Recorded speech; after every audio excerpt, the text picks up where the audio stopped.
Olá, olá, olá, boa noite. Como é que vocês estão? Tudo certo? Tô dizendo boa noite porque eu tô gravando de noite, mas se você estiver assistindo de dia, bom dia. Se estiver assistindo de tarde, boa tarde. E como é que vocês estão? Hoje eu tô aqui no nosso canal para comentar um pouco sobre essa obra aqui, ó. Deixa eu ver se dá para pegar direitinho. Que é o Poemas, do Constantino Cavafis. Tradução do José Paulo Paes, publicação da editora Nova Fronteira. Essa publicação aqui é bem antiga, eu comprei ela em um sebo daqui da minha cidade e fiquei muito satisfeito. A única coisa que eu sabia a respeito do poeta Cavafis foi algo que eu vi alguém comentando.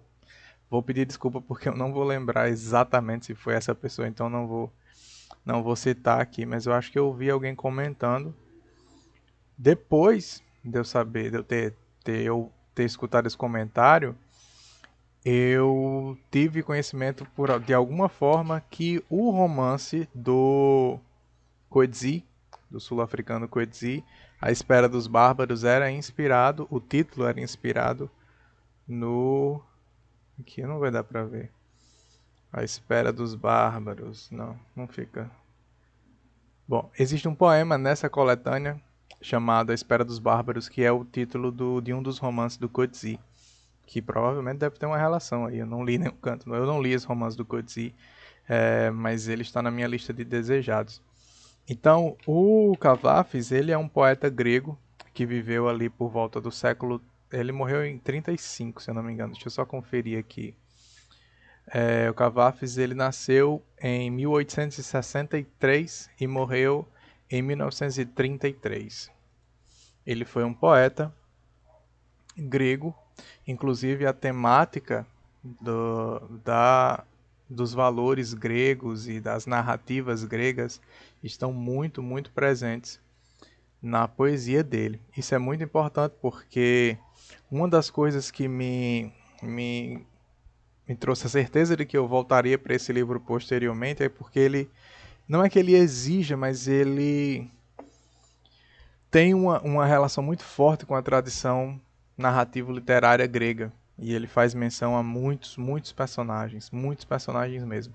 E o livro, essa edição pelo menos, traz notas que dão conta de ajudar com essa relação com essas narrativas gregas, mas de toda forma é bom que você conheça até narrativas clássicas, assim, por exemplo, eu nunca li a Ilíada, então seria interessante ter lido para ter um conhecimento mais aprofundado e um aproveitamento melhor desses poemas. E eu queria dizer de primeira que eu gostei muito, eu recomendo demais a leitura do Cavafis, que, como eu falei, é um poeta grego, mas eu não conhecia nada dele. E aí o que acontece? Esse livro, ele vai reunir, não é a obra inteira do poeta, mas ele tem bastante coisa mesmo. Pelo que eu entendi, pelo que eu pesquisei, ele tem mais ou menos metade dos poemas. Ele deve ter escrito ao longo da sua vida mais ou menos uns 150, 160 poemas, e estou falando aqui sem ter uma confirmação exata. Mas essa coletânea aqui deve compor mais ou menos metade dos poemas dele. E eu fiquei com muita vontade de procurar mais coisa para me aprofundar mais na obra do cara.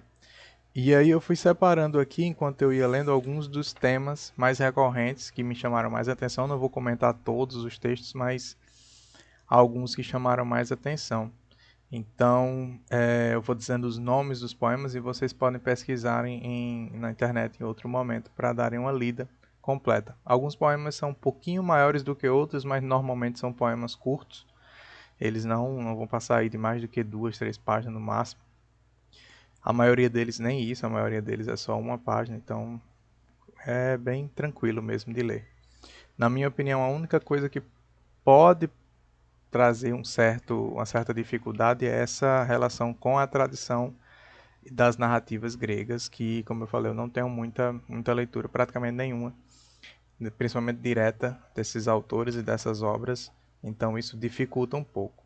Isso não impossibilita a leitura dos poemas, mas isso dificulta um pouco a sua, né, aproveitamento, o seu aproveitamento.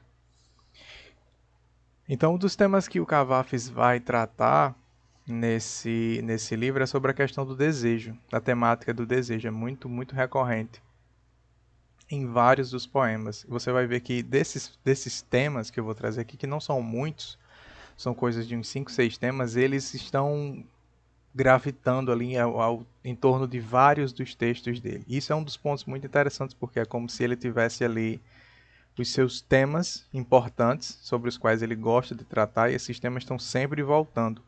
Isso não me incomoda, pelo contrário, isso é interessante de você fazer pontes entre textos. Por exemplo, a gente vai ver aqui termos que são mencionados em mais de um texto, que você consegue fazer esse paralelo de forma muito interessante. É bem legal mesmo. Então, por exemplo, o primeiro poema dessa coletânea, que aqui na minha edição vai estar na página 91, 95. E aí você deve se perguntar, cara, como é que o primeiro poema está na página, tá na página 95? Eu estou comentando sobre esse livro aqui, mas eu não li ele todo. Eu li os poemas todos, li todos os poemas, mas a praticamente metade desse livro, se não mais da metade, é um ensaio crítico, escrito pelo, se eu não me engano, é pelo próprio José Paulo Paes, sobre a poesia do Cavafis. O nome do ensaio é Lembra Corpo, que inclusive é o nome de um Lembra, vírgula, Corpo. É o nome de um dos poemas da coletânea. E aí ele vai comentar aqui, mas eu não li esse ensaio todo. Eu comecei a ler, mas não li todo, porque eu estava bem empolgado para ler os textos. Aí eu fui para os textos e depois acabei não voltando por ensaio. Mas claro que eu quero voltar e tudo. E ele vai comentar aqui um pouco. Me chamou a atenção que ele cita o Fernando Pessoa, porque eles eram contemporâneos, né? Para o leitor de língua portuguesa sem nenhuma familiaridade com a moderna língua grega, possa bem compreender o lugar nela ocupado por Constantino Cavafis, nada mais apropositado do que estabelecer um paralelo entre este e Fernando Pessoa. Trata-se, logo se vê, de uma comparação de objetivos meramente didáticos. Bem interessante, estou bem empolgado para ler esse ensaio, mas o objetivo principal, porque ele é bem grande, o ensaio como eu falei, é praticamente metade do livro, se não for mais do que a metade do livro. E aí, quando essa edição passa para a parte dos poemas propriamente ditos, aí a gente vai ver o início. Ele começa com esse poema chamado Desejos. Na minha edição está na página 95. E já é um poema que, pelo título, você vai ver que ele introduz esse tema, o tema do desejo. Ainda não, ele não desenvolveu o que é que ele interpreta como esse desejo, mas é algo que vai estar ali presente ao longo de vários e vários textos, não só desse primeiro, isso volta e volta assim inúmeras vezes. Então aqui nesse primeiro poema ele vai tratar da questão de um desejo não realizado. Ele diz assim, o texto é curtinho, esses são os riscos que eu fiz, mas o texto é só isso aqui. Então vamos dar uma lida aqui. Ele diz o seguinte: belos corpos de mortos que nunca envelheceram, com lágrimas sepultos em mausoléus brilhantes, jasmins nos pés, cabeça circundada de rosas, assim são os desejos que um dia feneceram, sem chegar a cumprir-se, sem conhecerem antes o prazer de uma noite ou a manhã luminosa. Aqui ele vai tratar, como eu falei, de desejos não realizados. E a pergunta que a gente faz é o que acontece com esses desejos não realizados. Porque se você pensa na natureza do desejo propriamente dito, você pode pensar num desejo que se acaba de duas formas. Quando ele se realiza e quando ele não se realiza. Das duas formas, um desejo se acaba. Quando ele não se realiza, que é o caso da perspectiva do Cavafis, segundo ele vai ter esse desejo morrendo, fenecendo, como um corpo que nunca envelheceu. E é que está a sacada da perspectiva do cara sobre a natureza do desejo, que seria justamente essa ideia de um corpo jovem, um corpo que nunca envelheceu. E por que tem como se o desejo não realizado é como se ele fosse sempre um corpo jovem, como se sempre fosse urgente, como se fosse sempre é, existente nessa perpétua natureza de juventude. E aí eu entendi mais ou menos como se fosse aquela ideia do desejo do Bataille. Eu devia ter separado aqui, não separei. Tá fácil, mas eu vou pegar não. Lá no erotismo do Bataille, ele vai tratar sobre essa questão do desejo, e na perspectiva do Bataille, o desejo é interpretado como uma busca que nunca alcança aquilo que está buscando.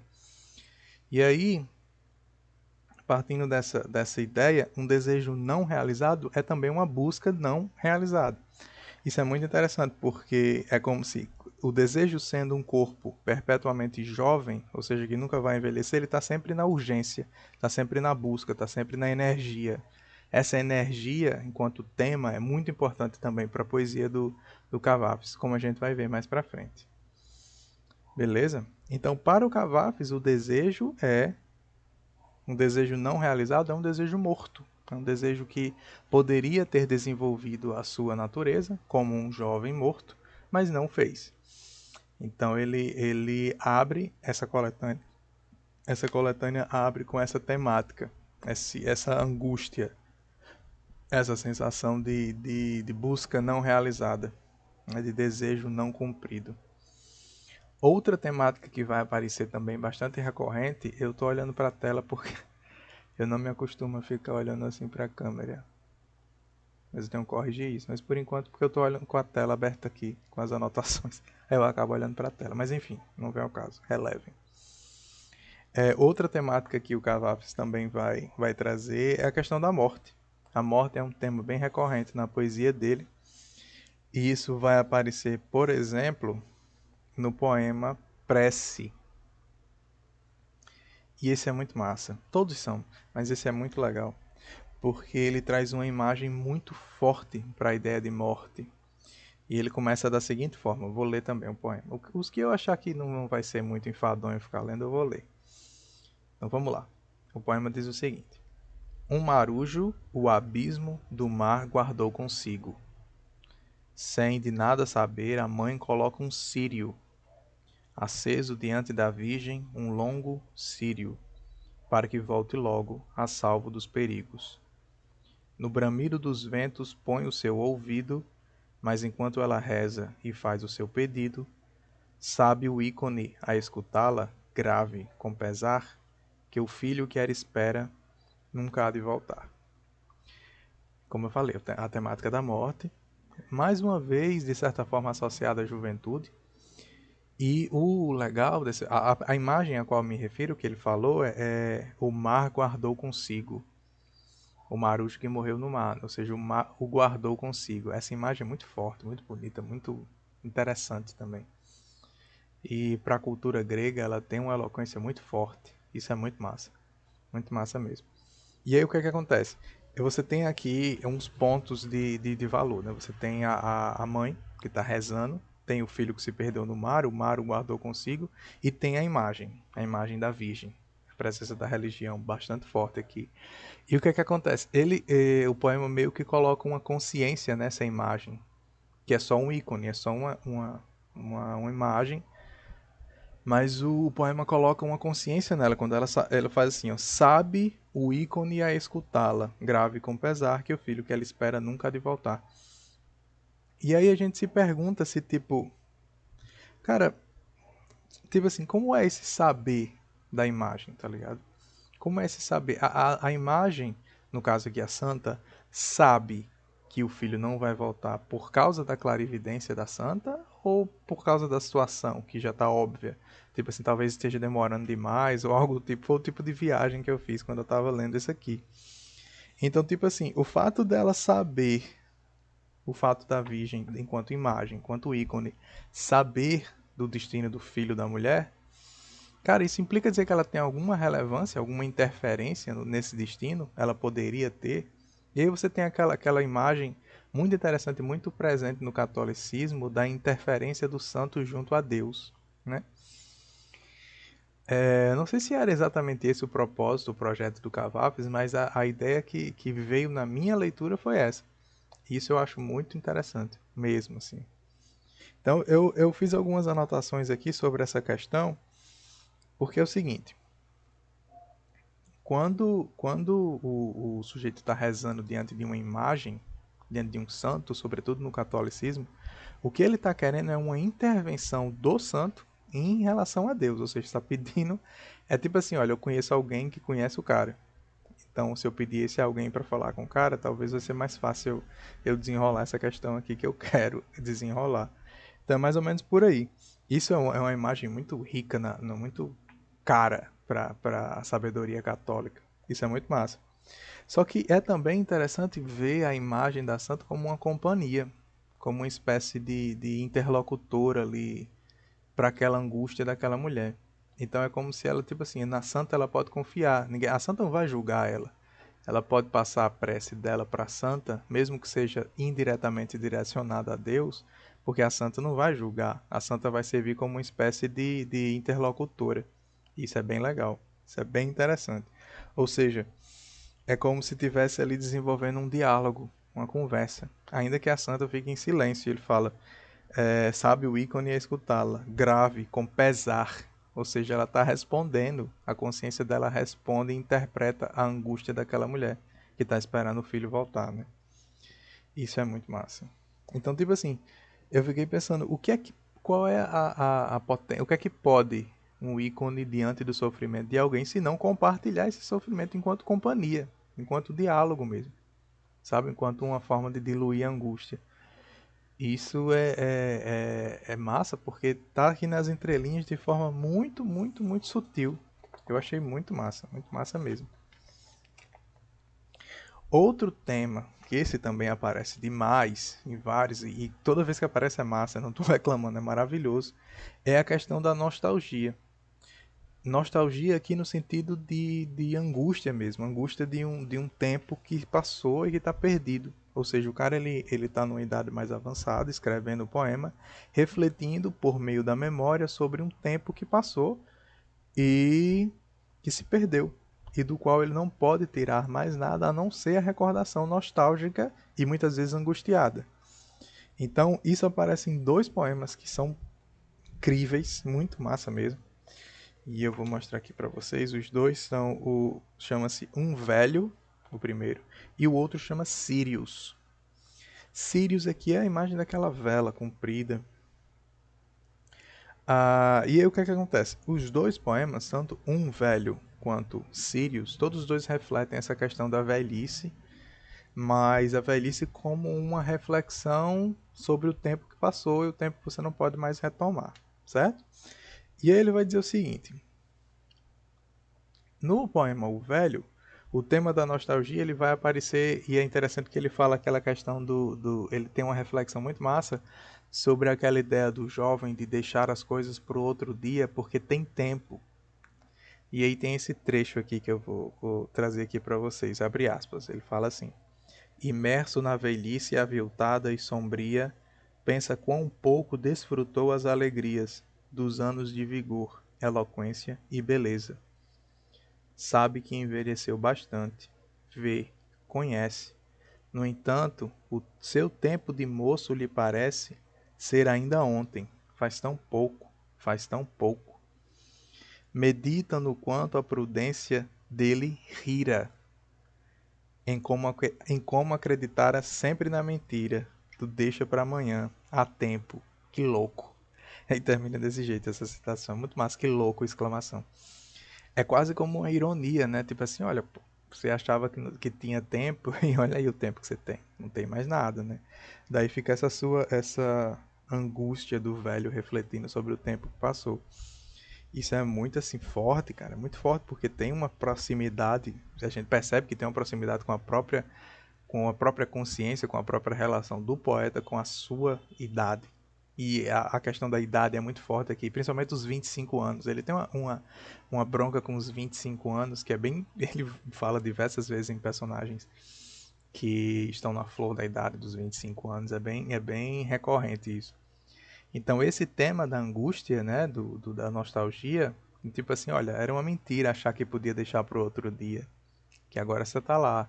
Que loucura você achar que podia deixar as coisas para outro dia, cara. Não.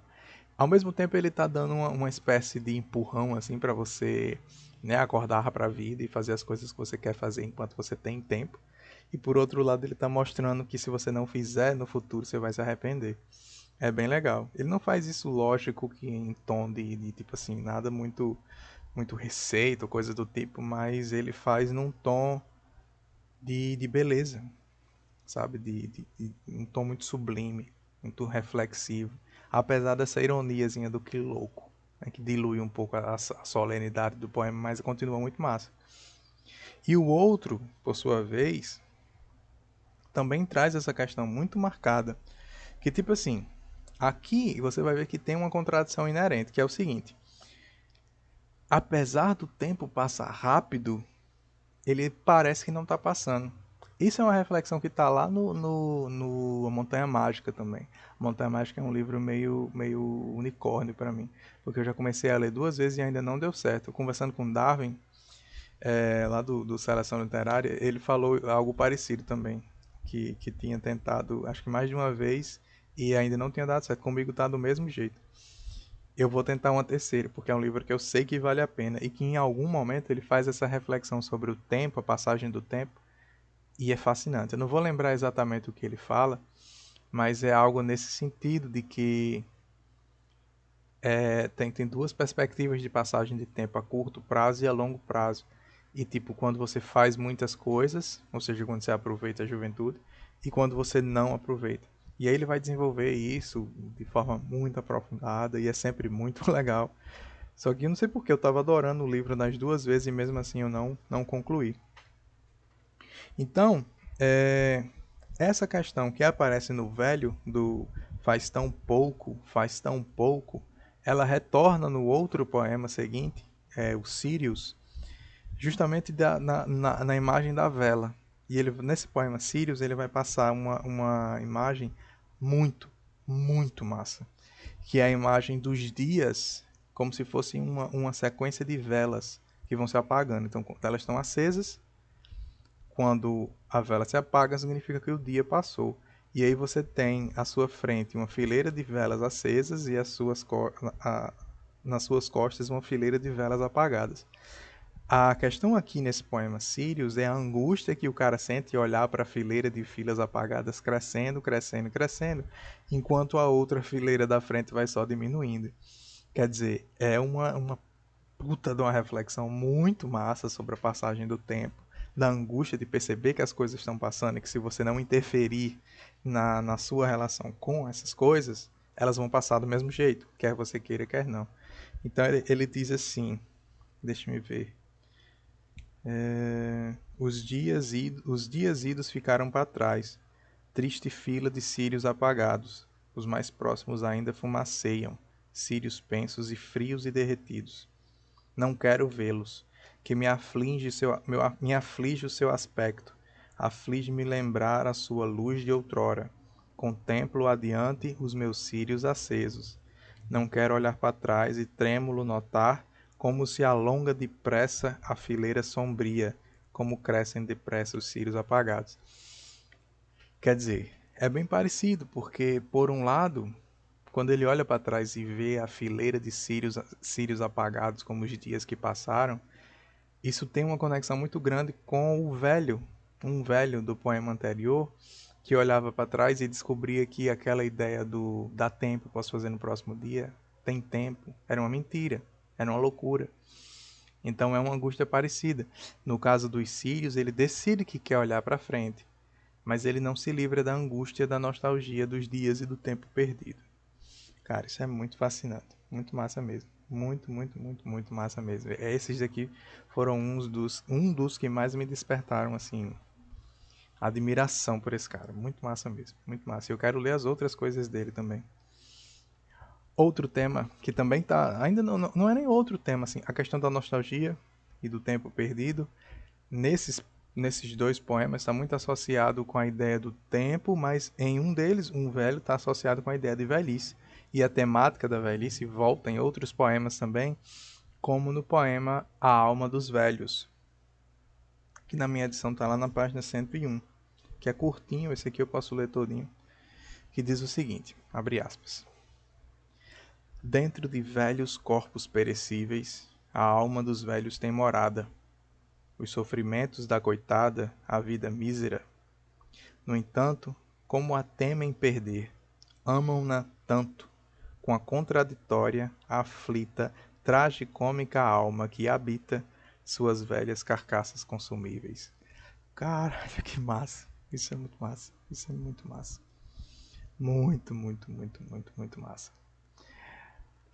O que acontece? Uma vez eu vi uma citação que na imagem que eu vi era associada a Dostoiévski. Não sei dizer se trata-se de fato de uma citação a Dostoiévski, mas dizia que tratava dessa questão do apego à vida, mesmo em situações de miséria, como é o caso desse aqui. Né? A vida mísera, coitada. Os sofrimentos da coitada vida mísera. Mesmo assim, você tem um apego muito forte à vida. E o que é que acontece? A citação falava que se você colocar um cara no topo de uma montanha, sofrendo frio, fome, sede, ele ainda assim iria querer ficar vivo.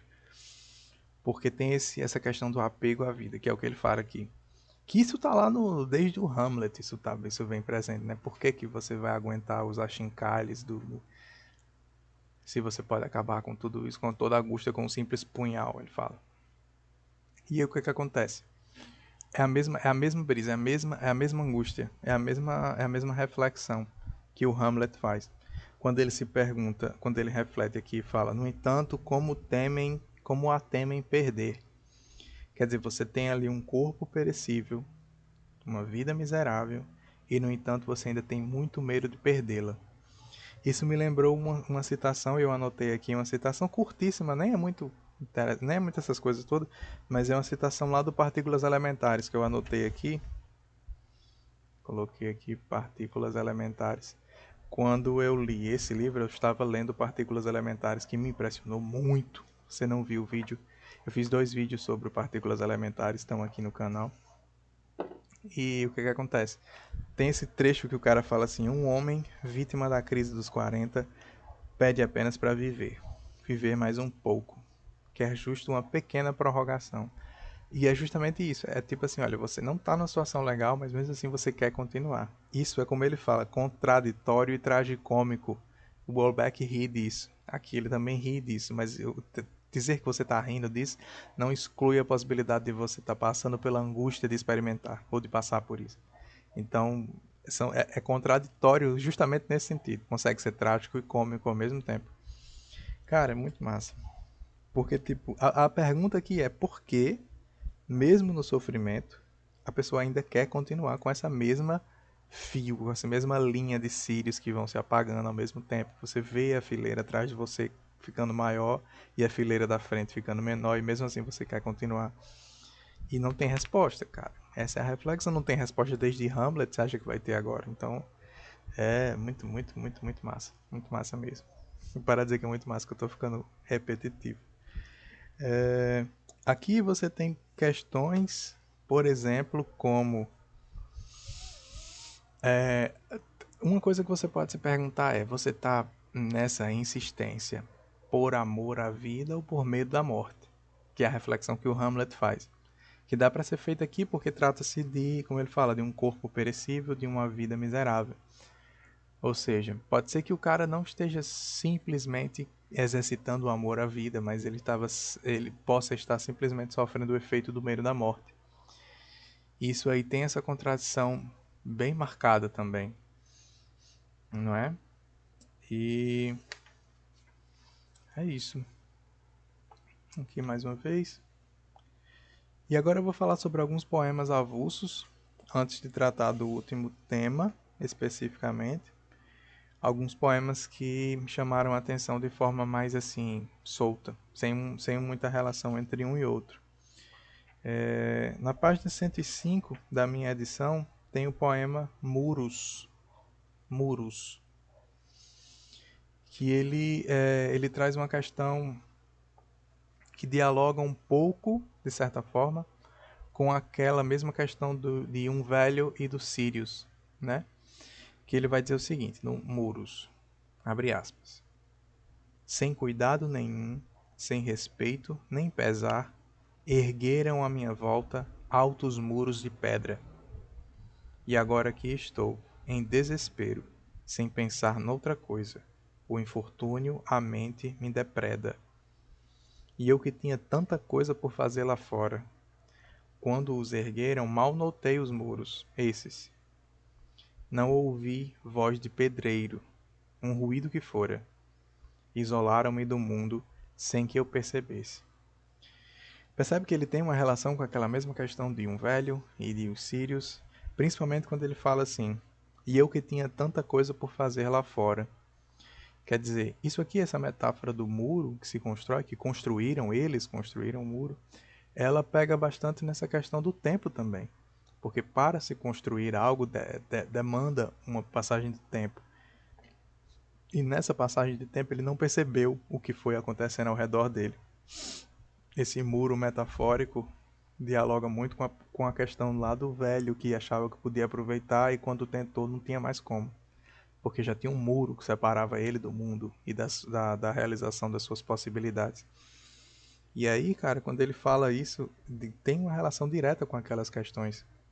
Eu tinha planos, eu tinha tanta coisa para fazer e aí do nada, percebeu que estava perdido, que tinha se isolado do mundo. Esse do nada é o contraditório da coisa, porque não foi do nada. Para construir um muro em volta de alguém leva tempo. Passa-se o tempo. E passando o tempo, sem que se perceba, ele vai passar do mesmo jeito. E aí que tá a angústia, porque quando se percebe já era. Não tem mais jeito, não tem mais tempo, né? Esse poema também me chamou muita atenção. O outro que também chama bastante atenção é o A Espera dos Bárbaros, que é um poema bem simples até, apesar dele ser maior, ele é bem simples na superfície, mas ele também discute muito sobre a natureza humana da espera, a natureza do que é, por um lado, ameaça, do que é, por outro, esperança. Né? Não sei se vocês já leram o Deserto dos Tártaros, do Dino Buzzati. Maravilhoso, muito bom mesmo. Que tem uma relação direta com isso aqui e trata também dessa questão de esperar por algo que mostra-se como uma ameaça, mas que pode ser interpretado até como uma esperança, porque na real o que acontece é o seguinte: quando você tem ali a ameaça de alguma coisa que você sabe barra quer que venha, ela meio que se metamorfoseia numa esperança. Porque se ela chegar, ainda que seja algo negativo, pelo menos a angústia da antecipação vai passar, que é o que está incomodando no agora. Então, no caso aqui, esses caras estão esperando pelos bárbaros. Só que o esperar pelos bárbaros, por ser contínuo no dia, todo santo dia esperando, que é a contingência da vida, vamos dizer assim, ele se mostra mais angustiante do que propriamente a chegada dos caras. E aí você começa a pensar assim, cara, se eles chegassem, pelo menos eu não vou mais ter isso. Então, o que é a ameaça passa a se configurar quase como uma esperança, né? E tipo assim, aí você se pergunta, os bárbaros aqui, eles queriam que eles viessem ou não? Fica meio esquisita essa questão. Fica meio suspenso. Aliás, eu sempre eu sempre toco nesse ponto. Tipo assim, sempre, se você quiser identificar alguma obra literária que seja muito positiva, muito grande, muito intensa, procure por essas perguntas sem resposta. Tipo essa. Essa questão que os caras estão esperando, algo que a princípio mostra-se como uma ameaça, mas parece que é uma esperança, tipo assim, você não sabe onde termina uma e começa a outra, tipo, isso é característica de obra grandiosa. Pergunta sem resposta. Muito massa mesmo. E aí, a espera dos bárbaros, o poema vai tratar justamente sobre isso. Tipo, as coisas da cidade, tudo muda de cenário. Porque chegou a notícia de que os bárbaros estavam chegando. E aí ninguém trabalha mais. E as coisas deixam de funcionar. Porque todo mundo está se preparando para essa grande chegada. E aí eles não vêm. Porque a gente sabe que eles nunca vêm, né? Na espera dos bárbaros, lá no deserto dos Tártaros. E aí eles não vêm, assim, não vou dar spoiler, né? Não é eles não vêm, mas enfim, não vem ao caso. Não vem ao caso. Só que no final desse poema, que não é gigante, mas é relativamente maior do que os outros, ele fala o seguinte: sem os bárbaros, o que será de nós? Ah, eles eram uma solução. Eles se apresentam como uma. É muito foda, porra, muito massa. Eles apresentam-se como um problema, como uma ameaça, como um ataque, como uma invasão. Só que o problema na real é a antecipação dessa chegada, que é algo com a qual você convive. Que se você for olhar, como eu falei, é a contingência da vida. sendo representado na forma da espera dos bárbaros, mas isso poderia ser espera de qualquer coisa. Tipo, eu tô à espera de um emprego. Porra, o emprego nunca vem. E aí você fica esperando, esperando, esperando. Entendendo? Ou de uma realização profissional, ou de uma realização afetiva, ou de qualquer coisa desse tipo. Você está esperando alguma coisa. A espera é aquilo com o qual você convive. É aquilo com o qual você passa o dia e tal, acorda com isso, vai dormir com isso. Muito mais do que do que a própria chegada dos caras. Então, essas pessoas que antecipavam a chegada dos bárbaros conviviam com essa espera, a espera dos bárbaros. Não era com os bárbaros que eles conviviam. A espera gerava angústia. A chegada era o fim da espera. Portanto, ela deixa de ser um problema e passa a ser uma solução. É como ele finaliza o poema. Maravilha. Cara, isso aqui vale por bibliotecas e mais bibliotecas de filosofia. Muito massa mesmo. Sem os bárbaros, o que será de nós? Eles eram uma solução. Solução para quê? Para a espera. A espera é a angústia, a contingência da vida que é a angústia da busca, da espera. Que lá no primeiro da questão dos desejos era a mesma coisa, só que concentrada na natureza do desejo, mas é bem parecido, né, no final das contas. Beleza, já estamos aí com mais de meia hora de vídeo. Tem outra questão ainda sobre a espera que eu anotei aqui. A espera por algo dá sentido ao existir, só que ele é angustiado. Então, sempre que ele chega, você dá um restart nessa angústia do sentido. Por isso que é importante que eles cheguem. Eles chegarem era uma espécie de solução. A espera dá sentido. Mas ter sentido não quer dizer que seja um sentido aliviado. É um sentido angustiado. Né, nesse caso aqui. E em outros casos, como esses que eu citei. Outro poema que também me chamou a atenção, que é bem interessante, na minha edição está na 114. É um poema que se chama-se O Deus Abandona Antônio. O Deus Abandona Antônio. Cara, e aí, esse poema ele é mais assim, mais sombrio, mais carregado e tal. Ele vai tratar, na minha opinião, ele fala da hora da morte, de fato. Ele parece ser sobre a hora da morte. E o que eu quero dizer é que, tipo, ele fala que é preciso ter coragem, que é preciso ter firmeza, é preciso ter determinação. E é preciso principalmente saber aproveitar o que está acontecendo, os últimos sons. Ele fala muito dos sons. Ele fala sobre quando à meia-noite de súbito escutares um tíaso invisível a passar, com músicas esplêndidas, com vozes.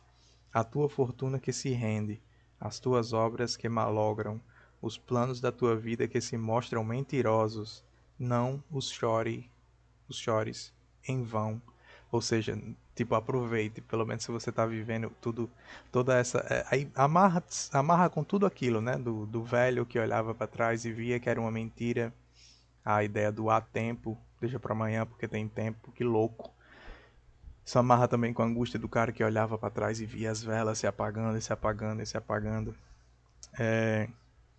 E ele continua.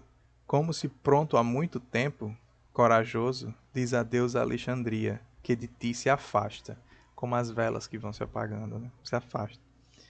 Mais para frente, no mesmo poema, ele vai dizer: como se pronto há muito tempo, corajoso, como cumpre a quem mereceu uma cidade assim. Acerca-te com firmeza da janela e ouve com emoção, mas ouve sem as lamentações e as súplicas dos fracos. Um derradeiro prazer, os sons que passam. Um derradeiro aproveitamento, um derradeiro prazer dos sons que passam. Os raros instrumentos do místico Tíaso. E diz adeus a Alexandria que ora perdes. Muito massa. Porra, muito massa. Esse aqui é mais carregado, mais melancólico. Principalmente quando ele fala assim: os planos da tua vida que se mostraram mentirosos, mas não os chores em vão. Ou seja, tenha determinação, né? Então, o título por si só, a gente já sabe do que se trata, né? É bastante eloquente. Ou seja, tem essa situação de abandono do Deus, o Deus abandona Antônio. E aí tem aquela A minha leitura desenvolveu uma relação com aquela ideia do Cristo, né? Pai, por que me abandonastes? Né? E a ideia do abandono do Deus, ela é muito, muito, muito recorrente. Em outras obras a gente vai encontrar. Tem um filme do Godard, chama-se O Desprezo. É um dos filmes dele que eu mais gosto. Que tem uma cena nesse filme que o Fritz Lang, o diretor alemão lá, que é o próprio Fritz Lang no filme, ele está conversando sobre um poema do Hölderlin. O nome do poema é A Vocação do Poeta. E nesse poema ele vai falar, não vou lembrar dos versos, mas ele vai falar algo como l'absence de Dieu. É tipo é a ausência do homem, a ausência de Deus que conforta o homem. Isso também está lá Na Hora da Morte, no caso. E isso também está lá no Ivan Illich, que é oficialmente o livro que melhor tratou da questão da morte. Ponto. Acabou o assunto. Sem sombra de dúvida. Que é a questão de que tudo acaba com a morte, inclusive a própria morte. Essa é a forma que o Ivan Illich trata disso, né? O Tolstói vai tratar disso. E aqui o que acontece é isso, é que lá na Vocação do Poeta o que ele fala é que a ausência de Deus conforta o homem. E no Ivan Illich o que ele vai dizer é que a morte acaba com a morte. Ou seja, a angústia da morte se acaba quando acaba tudo. Inclusive a angústia da morte. E tipo, cara, é muito massa porque lá no Ivan Illich ele diz a morte deixa de existir. E aqui é como se ele estivesse dizendo isso, tipo, as coisas que integravam a vida dele vão deixando de existir.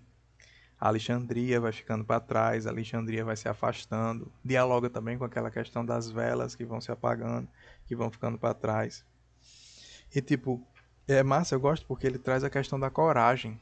Ele fala como se pronto há muito tempo, corajoso, como cumpre a quem mereceu uma cidade assim. Essa ideia do pronto há muito tempo é nesse ponto que eu acho que tem um paralelo, pequeno paralelo com a ideia do Ivan Illich. Essa ideia de estar pronto para esse momento há muito tempo significa que ele convive com a morte há muito tempo. E é isso que acaba quando ele morre. Que lá na Vocação do Poeta é a l'absence de Dieu, né? A ausência do poeta. A ausência de Deus no poema A Vocação do Poeta. Estou confundindo tudo, desculpa. Recapitulando. Quando ele diz assim, como se pronto há muito tempo, é porque há muito tempo ele convive com essa ideia. E quando ele morre, é justamente essa ideia que acaba. É esse o abandono da morte, o abandono de Deus, o abandono de tudo, de Alexandria, de tudo, porque tudo se acaba com a morte. Cara, muito, muito forte. Esse é de longe um dos mais, assim, como eu falei, mais carregados, mais intensos. É, E aí, e aí a gente vai tratar do último tema que eu separei. Eu falei que teriam alguns temas e esses temas seriam recorrentes entre alguns dos poemas. E a gente vai tratar do último tema que volta num diálogo com o primeiro, que é a ideia do desejo. O Cavafis, ele vai dividir assim, o livro, na minha leitura, pelo menos, nesses temas. E uma das questões mais interessantes que ele trata em relação ao desejo é o desejo pela perspectiva do proibido, que ele vai chamar de desejo ilegal, prazer ilegal, né? Essa primeira questão, ela vai aparecer nesse poema curtinho aqui, curtinho mesmo, bem pequenininho. Cadê? Isso. O nome do poema chama Fui. É interessante porque as pessoas falam isso em tom de gíria, né? Fui. E aqui ele acaba sem querer trazendo esse valor pro poema dele também. Parece que o cara tá falando nesse tom, tipo, fui, não me liga, sabe, esse tipo de coisa. E ele vai dizer o seguinte, abre aspas, não me deixei prender, libertei-me de tudo e fui, em busca de volúpias que eram em parte reais. Não, desculpa, retornando. Abre aspas. Não me deixei prender, Libertei-me de todo e fui em busca de volúpias que em parte eram reais, em parte haviam sido forjadas por meu cérebro. Fui em busca da noite iluminada e bebi então vinhos fortes, como bebem os destemidos no prazer. Esse poema ele é um tom totalmente diferente dos outros. Por isso que a coletânea é interessante, né? Que o cara vai tipo, desenvolver o ritmo, o fluxo que o livro traz do jeito que ele próprio quer. E esse poema ele é totalmente diferente dos outros, mas ele também dialoga muito com os próximos.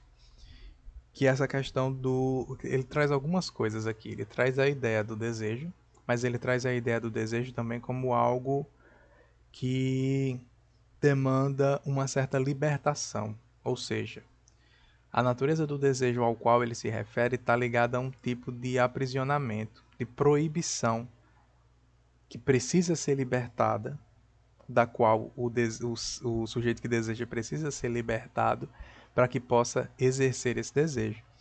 Quando ele fala, não me deixei prender, libertei-me de todo e fui em busca de volúpias. Aqui volta para aquela questão do Bataille, da ideia do desejo como uma busca. E é interessante, eu vou já voltar para essa questão do Bataille também, por causa dessa ilegalidade, né? Aqui ele fala de volúpias que são em parte reais e em parte criadas pela própria cabeça. Cara, isso, o interessante é que o ensaio crítico traça uma relação dele com o Fernando Pessoa. E o Fernando Pessoa gosta muito desse tema do efeito das coisas que a gente cria na nossa cabeça, na nossa vida, né? Só você pegar um super mega famoso poeta, um fingidor que finge... O poeta é um fingidor. Quer dizer, isso tá em outros poemas do Pessoa também, isso não aparece só nesse não. Mas é aquela questão de que, tipo assim, você vive coisas que são criadas na sua cabeça, mas pelo fato de terem sido criadas na sua cabeça, não significa que elas não tenham tanta influência na sua vida como as coisas reais. Que é justamente o que ele está falando aqui. Essas volúpias que ele criava na cabeça dele. Por que ele criava na cabeça dele? Justamente porque ele tinha algumas formas e variações de prisões das quais ele precisava se libertar para colocá-las na realidade. Isso vai aparecer em outros poemas também. O outro que traz essa questão chama-se Uma Noite. Uma Noite. E aí eu vou ler ele é um pouquinho maior, mas eu vou ler também. Ele diz o seguinte. Isso vai ficar com mais de 1 hora esse vídeo, já vai quase 50 minutos, enfim. Tô sozinho aqui, não tem ninguém reclamando. Vamos lá. Abre aspas. Era o quarto vulgar e miserável, escondido no andar de cima da taverna, suspeita. Da janela avistava-se o beco, um beco imundo e estreito. Lá de baixo vinham as vozes de alguns operários que jogavam as cartas, divertindo-se. Ali, num leito reles, ordinário, eu tive o corpo do amor. Desfrutei-lhe dos lábios rosados e sensuais toda a ebriez, tal ebriez dos lábios róseos que ainda agora, ao escrever, tantos anos depois, nesta casa vazia, eu de novo me embriago. Porra, muito massa. Muito, muito massa. Muito massa, muito massa, muito massa, muito massa. O que acontece?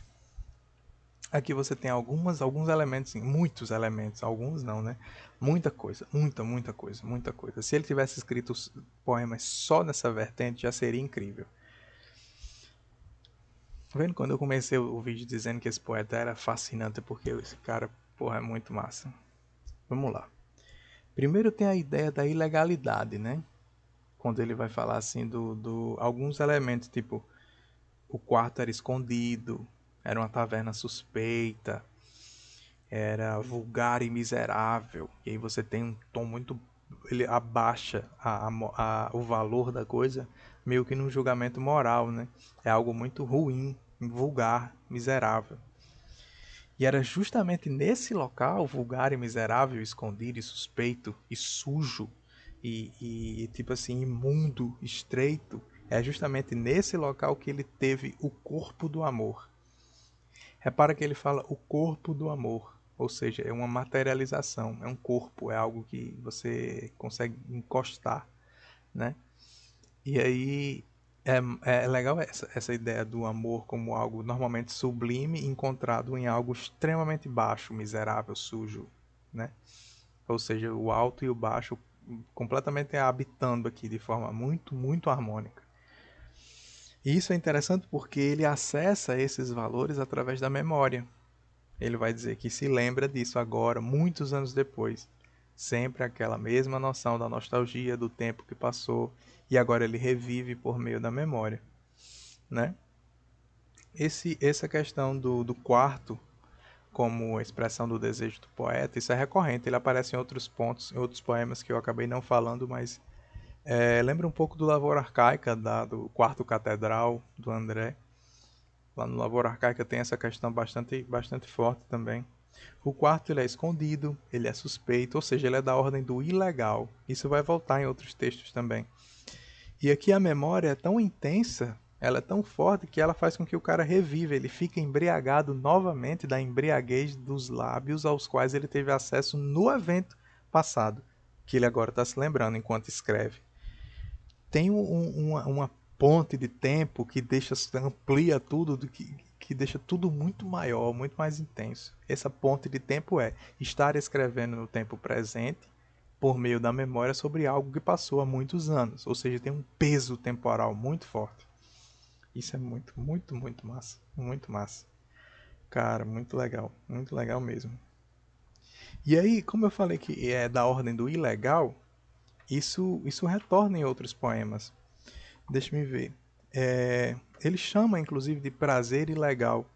Prazer ilegal a que ele se refere, a gente pode interpretar, por exemplo, como a questão da homossexualidade dele, mas assim, dá para interpretar de várias outras formas também.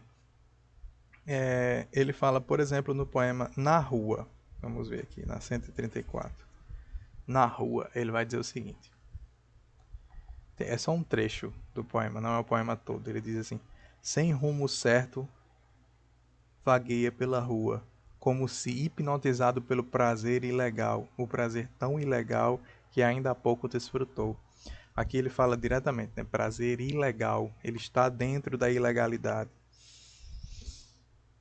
Outra parte no qual ele traz essa questão também é no poema Passagem, que ele vai dizer o seguinte, 137. E lá vai ele, tresnoitado, deixando-se levar. E como na arte nossa é de rigor, seu sangue moço, cheio de calor, entrega-se ao prazer, o corpo arrebatado de ilícita ebriez erótica. Mais uma vez, os mesmos valores retornando. Deixar-se ir, deixar-se levar, deixar-se se libertar dessas prisões às quais essas prisões que fazem com que ele crie narrativas de desejo no cérebro dele e não consiga realizá-las na vida real. Ou seja, ilícito, é ilegal. Outra ainda, em vários poemas que voltam para essa questão. Lá na 141 ele vai dizer no texto A Vitrina da Tabacaria. Por acaso seus olhares se encontraram e o ilegal desejo da carne se revelou timidamente. Cara, tipo assim, essa questão você vê como era forte nele, né? Porque ela retorna em vários e vários e vários textos, de formas diferentes, às vezes de forma idêntica até. Muito legal, muito massa mesmo. Muito, muito, muito legal mesmo. É como se o que a gente vê aqui é como se o desejo fosse alimentado pela ilegalidade. Isso está muito em harmonia com o que o Bataille fala sobre a natureza do desejo como busca. O Bataille vai falar dois termos. Ele fala sobre a interdição, né? O interdito, e a transgressão. A transgressão é a superação dessa interditação sem anulá-la. Então, tipo assim, ele tem perfeita consciência de que está exercendo um desejo ilegal. Porém, para que ele exerça, para que ele tire o prazer desse desejo, essa ilegalidade não pode ser anulada. Justamente para que ele possa transgredi-la. Né? Essa é a perspectiva do Bataille. É justamente o que ele fala, que é como se a ilegalidade estivesse alimentando o desejo dele, porque ela é sempre recorrente. Ele sempre volta para esse tema.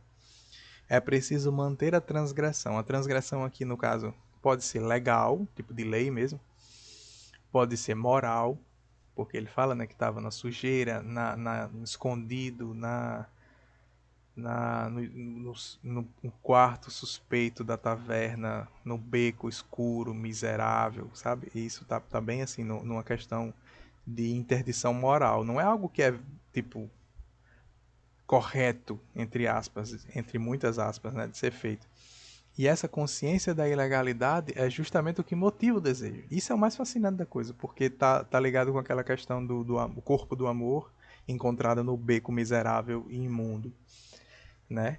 É como se um retroalimentasse o outro. O amor só é sublime, só tem um corpo do desejo do amor, porque está em contraste com aquela questão da proibição, do tudo mais, né? Então esse acesso ao qual ele tem do desejo, a gente não pode deixar de falar da questão da memória. A memória é a via de acesso a esse desejo. Porque desde o princípio, desde o primeiro poema, a gente percebe que ele não necessariamente é realizado, de certa forma, em parte na cabeça dele, mas ele não é efetivamente realizado. Então ele é acessado por meio da memória. Quando acontece de forma tão intensa que gera essa memória a qual ele pode acessar de uma forma tão intensa que reproduz os efeitos que ele viveu na época. Claro que não com a mesma intensidade, mas assim, tem essa possibilidade, né?